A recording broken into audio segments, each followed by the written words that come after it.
94.3 माई FM पर जीना इसी का नाम है मैं। आज माही आपको ले चलेगी रेडियो की दुनिया की एक कहानी में। आरजे काव्या शहर की हॉट फेवरेट आरजे थी। उसकी आवाज, भाषा पर उसका काबू, काफी नॉलेज, चैलेंज को स्वीकार करने का उसका स्पिरिट, किसी भी एज ग्रुप को अपनी लगे ऐसा व्यक्तित्व, और रेडियो के लिए जरूरी नहीं फिर भी उसका परफेक्ट सौंदर्य। 10 on 10 लेट नाइट शो था उसका रेडियो पर। स्टूडियो माइक से उसकी आवाज जैसे ही बहती समय थम जाता, रेडियो के वॉल्यूम बढ़ जाते और टीवी के कम हो जाते। यंगस्टर्स के कान में ईयरफोन लग जाते। पब या कॉफी बार में उतने वक्त तक लोगों की चहल पहल थम जाती। रास्ते पर जाती हुई कार हॉर्न बजाए बिना गुजर जाती। काव्या जैसे सबको बंद कर लेती अपनी मुट्ठी में। शहर में जितना सन्नाटा होता उतनी ही चहल पहल स्टूडियो में हो जाती। रात होने के बावजूद ऑन स्टूडियो में धमाल करती काव्या। स्टूडियो के फोन कंटिन्यूअसली बजते रहते। आरजे काव्या आवाज गूंजती रहती और वही उसकी पहचान थी। कोई नहीं जानता था कि कैसी दिखती थी। बहुत कम बाहर जाती, स्टूडियो पर किसी को मिलती नहीं, जैसे मानो हुक्म का इक्का थी।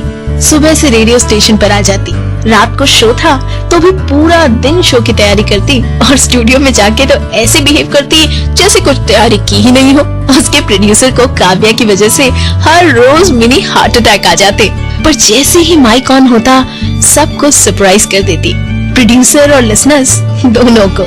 पर सबको सरप्राइज करने वाली काव्या खुद कैसे सरप्राइज हुई आपको भी पता चलेगा बस थोड़ी देर में।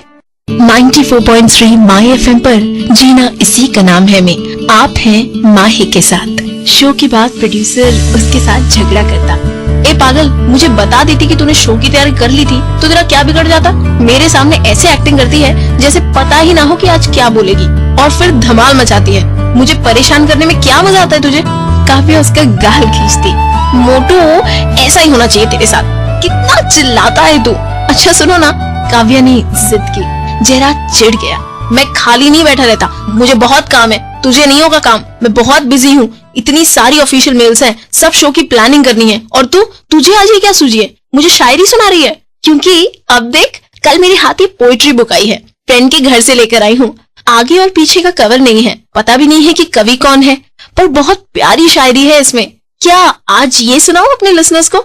जयराज ने कहा, हाँ तो सुना लेना, मुझे क्यों पूछती है, सब कुछ तो तुझे बिना पूछे ही करना होता है। काव्या ने जयराज को मुंह चिढ़ाया और बोली, ठीक है मोटू, फिर 2 लाइन मैं कहूंगी और बाकी अपने लिसनर्स से पूछूंगी।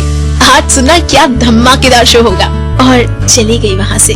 खामोश है हवाएं, खामोश है फिजाएं, इस खामोशी में भी सपने बुन लो सनम। इन 2 लाइंस के साथ काव्या ने बोलना शुरू किया, और आगे की लाइंस आप कंप्लीट करिए। और जैसे ही अपना फोन नंबर दिया, स्टूडियो के फोन पर लाइट फ्लैश होने लगी।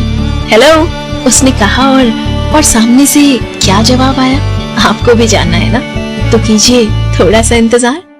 94.3 माई एफएम पर आप हैं माही के साथ। सामने से जवाब आया, मेरी खामोश सांसें कुछ कहती हैं तुमसे, अपनी खामोश निगाहों से उसे सुन लो सनम। काव्या इम्प्रेस हो गई। अरे वाह, आप तो कवि हो, पर आपको ऐसा क्यों लगा कि ये लाइन इसमें फिट होती है।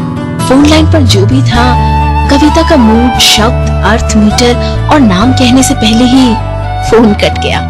उफ, हर रोज यही होता है। फोन लगता नहीं कि डिस्टर्बेंस आता है, या फिर आधे में कट जाता है। उसने राह देखी पर कवि का फोन नहीं आया।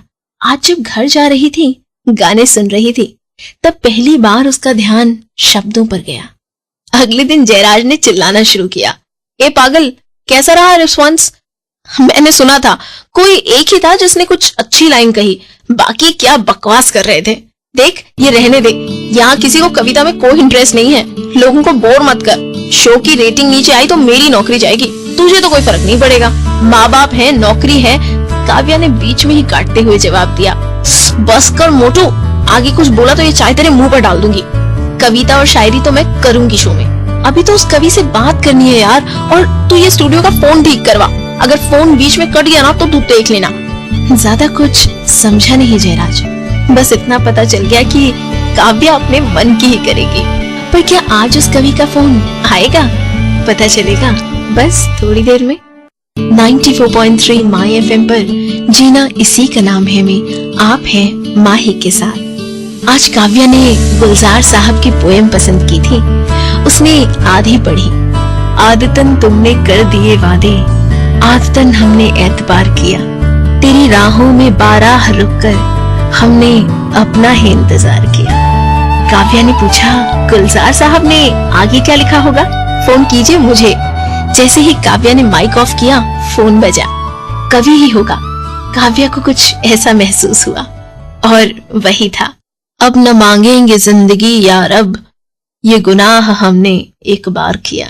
ये कहकर उसने शायरी तो पूरी कर दी, पर नाम इस बार भी नहीं बताया। काव्या को पता ही नहीं चल रहा था कि वो नाम बताता नहीं था या बताना नहीं चाहता था। कितने शो के बाद काव्या को शेखर ये नाम मिला। आगे कुछ नहीं, उसका शो सुनता था बस।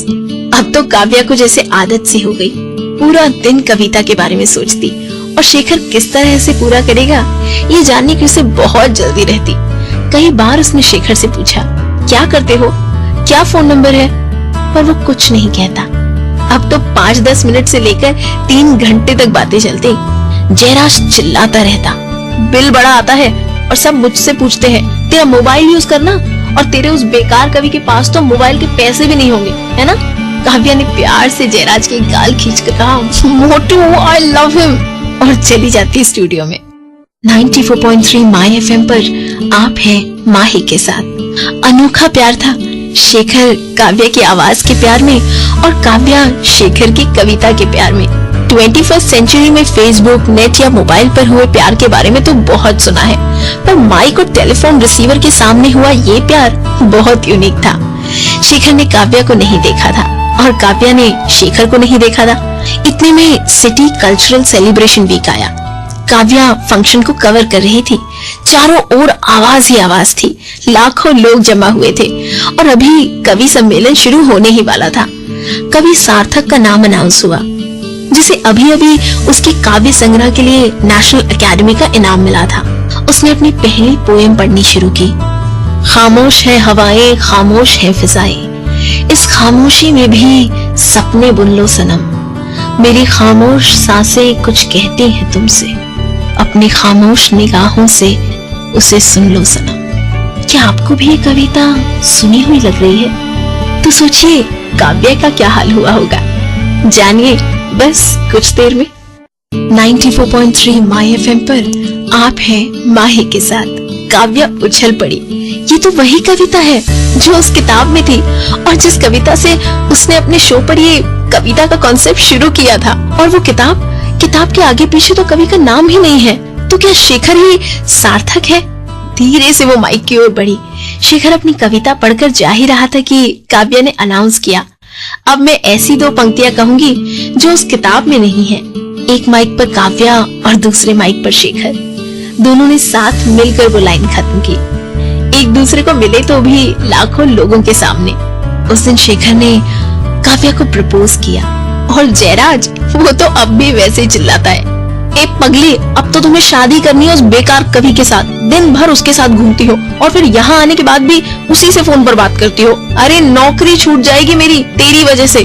और अब भी काव्या प्यार से जयराज के गाल खींचकर कहती है, मोटू I love him, I love Shekhar.